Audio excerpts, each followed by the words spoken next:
به نام خداوند بخشنده و مهربان. برای من از صلح تاجیکان سخن گفتن خیلی و خیلی سنگین و وزنین است. من در تمام این حادثه ها از ابتدا تا انتها اشتراک داشتم. هنوزم پیش چشمانم قبرهای مهاجر، قبرهای مسافر کودکان تاجیکستان در افغانستان در پیش چشمان هستند. شهیدانی که، نوجوانانی که در این راه شهید شدند، جان باختند. این صلح به بسیار قیمت گران به دست آمده است، به بسیار قیمت گران، اما این صلح را آسان و ارزان فروختند.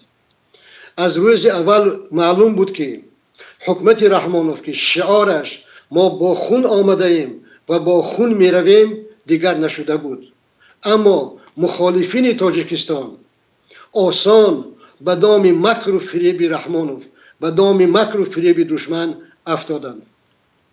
من امروز میخواهم از آن سبقهای، از آن چیزهای حرف بزنم که ما از آنها اپوزیسیون امروزه، اپوزیسیون نو توانیم سبق گیریم.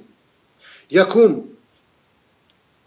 وقتی که ما طرف رحمانوف را عیبدار میکنیم باید بدانیم که در یگان گوشه دنیا یگان قوه، یگان کس نمیخواهد که آسان از سر دسترخوان پرناز و نعمت حکومت برخیزد و رحمانوف هم این را همیشه میخواست و ما امروز این را میبینیم. اما اپوزیسیون تاجیکستان خطا، خیانت سخت‌ترینی که کرد این بود که بعد بستن سازشنامه صلح از پی ارزش‌ها، از پی مقدسات، از پی پرینسیپ‌ها، از پی دیگرگونی‌های بنیادی و استراتژی نرفت. یعنی صلح تاجیکان برای تقسیم منصب‌ها و کرسی‌ها بدل شد. ما این حقیقت را باید خوب درک کنیم. البته جنگ به انجام رسید. اون جنگی که مثلا جنگ گرم به اصطلاح، یعنی وقتی با هم دیگر تیرپرانی میکردند و بمباران میکردند و این همه گذشت. اما آنهای میگویند که این صلح خاتمه جنگ بود، این خطا اندر خطا است. جنگ رحمانوف با ملت، جنگ رحمانوف با تاجیکستان هنوز ادامه دارد. 25 سال جنگ در تاجیکستان ادامه دارد و تا دمی که رحمانوف هست این جنگ انجام نخواهد یافت. رحمانوف توانست که بین نیروهای اپوزیسیون هنوز پای اپوزیسیون به تاجیکستان نرسیده جدایی اندازد و این جدایی، تخم این جدایی در خاصده کاشته شد. بدبختی دیگر تاریخ این جنگ را کسی امروز قریب که نمیداند و یکی از خیانت‌های اپوزیسیون همین بود که بعد بازگشت به وطن آنها با رحمانوف لیلی و مجنون شدند و از امکانیت‌هایی که داشتند استفاده نبردند که قهرمانان این جنگ کی بودند، دشمنان این جنگ کی بودند، کی خائن بود و کی قهرمان بود. به اصطلاح تاجیکی یک کشف شد و دیگر امروز مردم آسان باور میکنند که صلح آور و صلح آفرین و همه چیز امام علی رحمانوف است. از ماست که بر ماست و امروز هم ما میبینیم که اپوزیسیون تاجیکستان خیلی پریشان است. اپوزیسیون تاجیکستان از گذشته سبق نگرفته است و اگر روش ما، عمل ما چنین باشد، باور کنید تاجیکستان را دهشت‌های نو و نو انتظار است. امروز ما بیش از همه به چه نیاز داریم؟ یکم، به از خود بیرون کردن کینه و عداوت، طهارت باطن کردن. یعنی وقتی که تو به مبارزه برمیخیزی برای یک کار مقدس، برای یک هدف مقدس، باید تو خودت با دل پاک به این سفر برایی.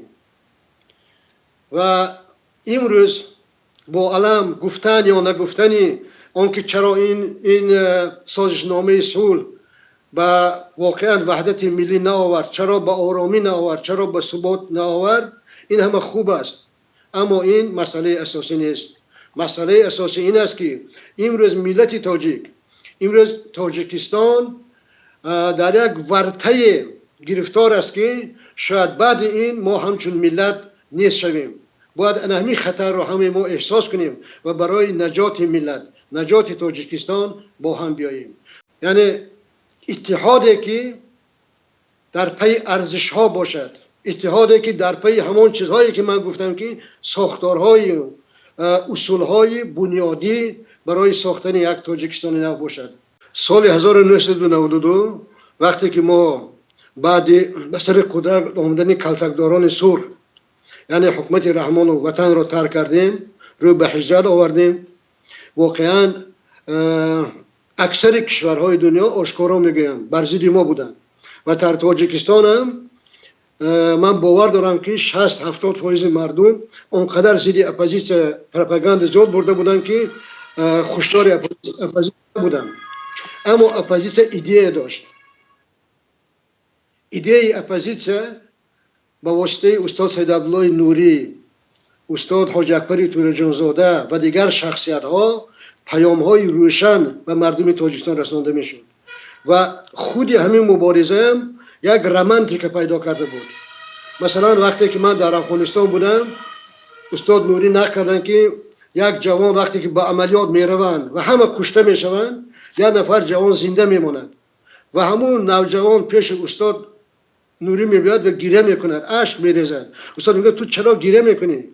همون جوانی که زنده مانده بود میگه که خدا برای من شهادت نصیب ندید، یعنی من گناهکار هستم که من کشته نشدم و دوستان من کشته شدن. این بود که با دستان اوریان مردم به مقابل تنگ ها، به مقابل من نمیدونم هواپیماها، به مقابل هر چی خواهید با دستان اوریان میرفتن. تمام دنیا زیر اپوزیسیون بود، اما خدا با اپوزیسیون بود، حقیقت در جانب اپوزیسیون بود، عدالت در جانب اپوزیسیون بود.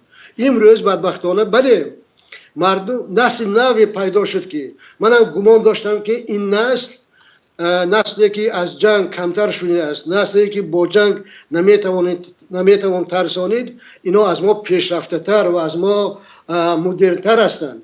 بدبختانه خطای محض ما در همین بود که در همین 25 سال یک نسل به میان آمد که واقعا از مکتب و معارف دور مانده است و چیزی دیگر برای بله من میدونم که امروز اگر در تاجیکستان مثلا یک نظرسنجی گذرانی خانه به خانه، من باوری دارم که 80% مردم از این رژیم بیزار هستند، اما همین مردم میخواهند که در روبروی رحمانوف، که در مقابل رحمانوف، الترناتیوی رحمانوف یک قوه را بینن که به همون قوه باور کنند، یک قوه از شخصیت هایی که واقعا مردم تاجیکستان میشناسند و باور کنند. خدایا